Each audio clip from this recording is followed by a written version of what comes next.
सत्य प्रतिज्ञापत्र अर्थात ॲफिडेव्हिट हा शब्द आपल्यापैकी अनेकांनी वाचला असेल, ऐकला असेल, अनेकांनी विविध ॲफिडेव्हिट केली सुद्धा असतील.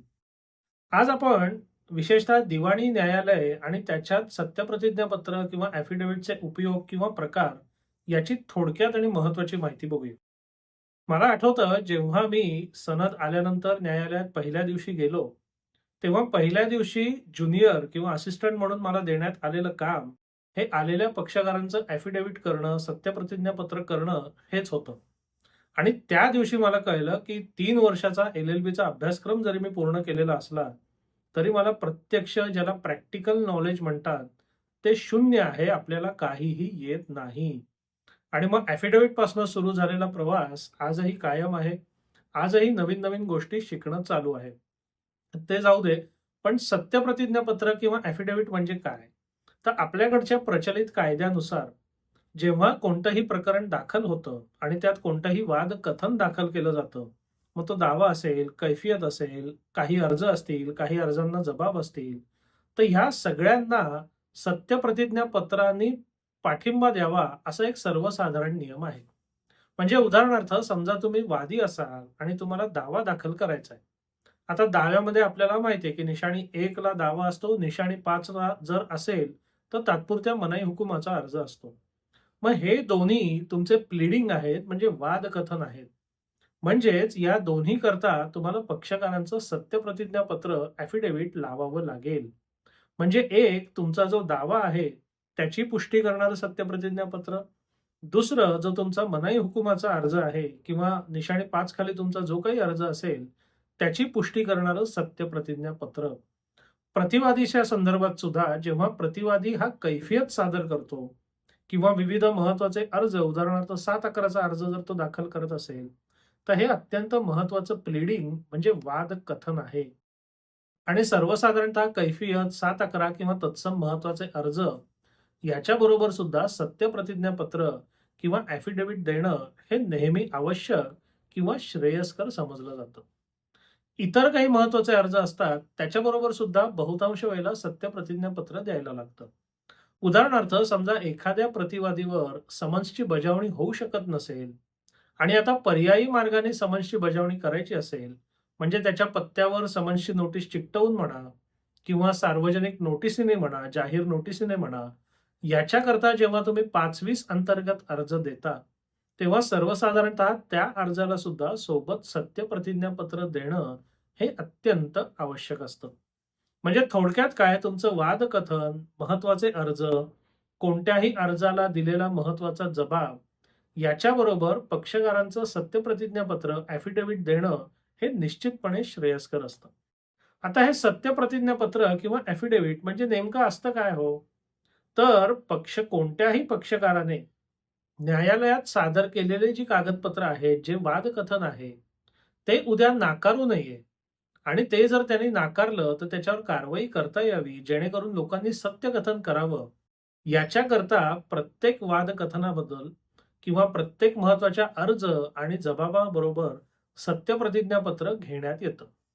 या सत्यप्रतिज्ञापत्रामध्ये असतं काय? तर पक्षकाराचं नाव, वय, पत्ता आणि त्यांनी ज्या गोष्टीच्या पुष्ट्यर्थ ते सत्यप्रतिज्ञापत्र दिलेलं आहे, म्हणजे दावा असेल, कैफियत असेल, अर्ज असेल, जबाब असेल, तर ते सगळं त्यांनी वाचलेलं आहे, त्याला समजलेलं आहे आणि त्याच्या माहिती आणि समजुतीनुसार त्याच्यातली सगळा मजकूर हा खरा आहे, असं त्या सत्यप्रतिज्ञापत्रामध्ये लिहिण्यात येतं. पूर्वी म्हणजे 8-15 वर्षापूर्वी फक्त सत्यप्रतिज्ञापत्रच असायचं. पण काही वर्षांनंतर नवीन एक अजून पद्धत निघाली आहे, की सत्यप्रतिज्ञापत्र जे असतं, त्याच्या खालती अजून एक व्हेरिफिकेशन घेण्याची हल्ली पद्धत आहे. म्हणजे सत्यप्रतिज्ञापत्र तर पक्षकार सांगतोच आहे, की मी अमुक-अमुक वाचलेलं आहे, त्यातला मजकूर मला समजलेला आहे, तो सगळा मजकूर माझ्या माहितीप्रमाणे आणि समजुतीप्रमाणे योग्य आहे. हा पहिला अर्धा भाग झाला. त्याच्यानंतर उरलेल्या अर्ध्या भागामध्ये त्याच्याकडनं परत एकदा हल्ली लिहून घ्यायची पद्धत आहे, की हे सत्यप्रतिज्ञापत्र जे आहे, ते सुद्धा मी वाचलेलं आहे. त्यातला मजकूर मला समजलेला आहे आणि त्यातला मजकूर माझ्या माहिती आणि समजुतीप्रमाणे खरा आणि योग्य आहे. म्हणजे आता सत्यप्रतिज्ञापत्राचे 2 भाग करण्यात आलेले आहेत. एक असतं वरती सत्यप्रतिज्ञापत्र आणि खाली त्या सत्यप्रतिज्ञा पत्राचं अजून एक सत्यप्रतिज्ञा पत्र किंवा व्हेरिफिकेशन, ह्या दोन गोष्टी त्या एकाच सत्यप्रतिज्ञा पत्राचा भाग असतात. आता ॲफिडेव्हिट किंवा सत्यप्रतिज्ञा पत्र कुठे करता येतं? तर ज्या न्यायालयामध्ये तुमचा एखादा खटला दाखल आहे, तिथे जर तुम्ही तारखेकरता जाणार असाल, तर तिथे संबंधित अधिकाऱ्यासमोर जाऊन तुम्ही सत्यप्रतिज्ञा पत्र करू शकता. आता नवीन पद्धतीप्रमाणे, कारण मध्यंतरी काही खोटी सत्यप्रतिज्ञा पत्र दाखल करण्यात आली, त्या प्रकारांना आळा घालण्याकरता आता नवीन एक सुधारणा करण्यात आली. त्यानुसार सत्यप्रतिज्ञा पत्र करणारी जी व्यक्ती आहे, त्या व्यक्तीचं ओळखपत्र म्हणजे पॅन कार्ड, आधार कार्ड आणि पासपोर्ट साइज फोटो हे सुद्धा आता सत्यप्रतिज्ञा पत्र करताना लागतात. आणि सत्यप्रतिज्ञा पत्र तुम्ही जेव्हा करता तेव्हा त्याला ते जोडण्यात येतं. म्हणजे तुम्हाला जर एखादा ॲफिडेव्हिट करायला न्यायालयामध्ये जायचं असेल, तर सोबत पॅन कार्ड, आधार कार्ड आणि तुमचे 2 फोटो घेऊन जाणं हे अत्यंत महत्त्वाचं आहे. त्याच्याशिवाय बहुतांश ठिकाणी आता काम होत नाही.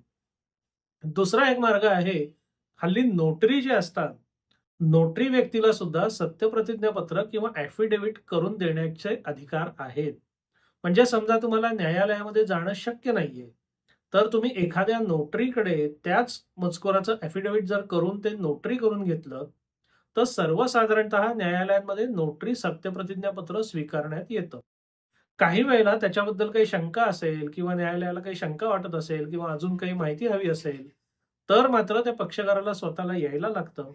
पण ते अगदी अपवादात्मक परिस्थितीमध्ये. सर्वसाधारणतः तुम्हाला न्यायालयात जाणं शक्य नसेल, तर तुम्ही नोटरी सत्यप्रतिज्ञापत्र सुद्धा पाठवू शकता, ते दाखल करू शकता.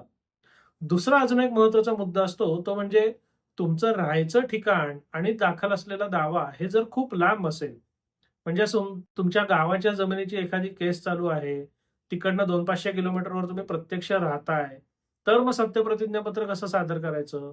तर त्याला परत हे 2 पर्याय आहेत, की तुम्ही एक तर इथल्या नोटरीकडनं सत्यप्रतिज्ञापत्र घेऊन ते गावाला पाठवू शकता. तिकडच्या न्यायालयामध्ये ते दाखल करून घेता येईल. पण समजा ते पण करायचं नसेल किंवा नोटरीचा खर्च तुम्हाला करायचा नसेल, तर गावाला ज्या न्यायालयामध्ये तुमचं प्रकरण प्रलंबित आहे, जिथे सत्यप्रतिज्ञापत्र द्यायचं आहे, त्याच्या समकक्ष न्यायालयात इथे जरी तुम्ही सत्यप्रतिज्ञापत्र केलं, तरी ते तिकडच्या न्यायालयात दाखल करता येतं, ते स्वीकारलं जातं. म्हणजे उदाहरणार्थ समजा तुमचं नाशिक न्यायालयामध्ये एखादा दावा दाखल आहे. मग आता तिथे कोणत्या न्यायालयात दावा दाखल आहे? कनिष्ठ स्तर आहे? का वरिष्ठ स्तर आहे? का जिल्हा न्यायालय आहे? हे तुम्ही एकदा चौकशी करा.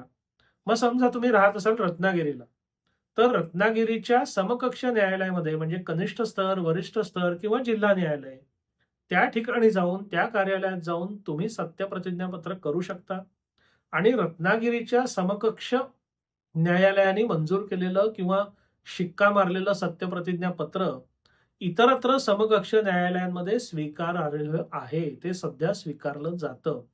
त्यामुळे तुम्ही जर लांब राहिला असाल, तर तुम्ही नोटरी करू शकता.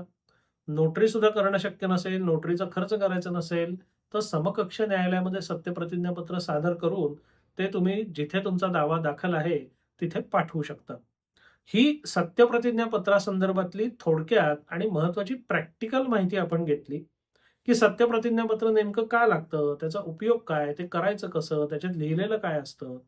ह्या सगळ्या गोष्टींची तुम्हाला जर माहिती असेल, तर तुम्हाला सत्यप्रतिज्ञापत्र करायची जेव्हा केव्हा वेळ येईल, तेव्हा तुमचं काम पटकन होईल आणि सत्यप्रतिज्ञापत्र नेमकं काय करायचं, कसं करायचं याच्याबद्दल सर्वसामान्य लोकांना जे अनेक प्रश्न असतात, त्या प्रश्नांची एकाच ठिकाणी उत्तरं मिळावी म्हणून आपण हा व्हिडिओ केला. हा व्हिडिओ आपल्याला कसा वाटला? हा विषय आपल्याला कसा वाटला? अवश्य कळवा. धन्यवाद.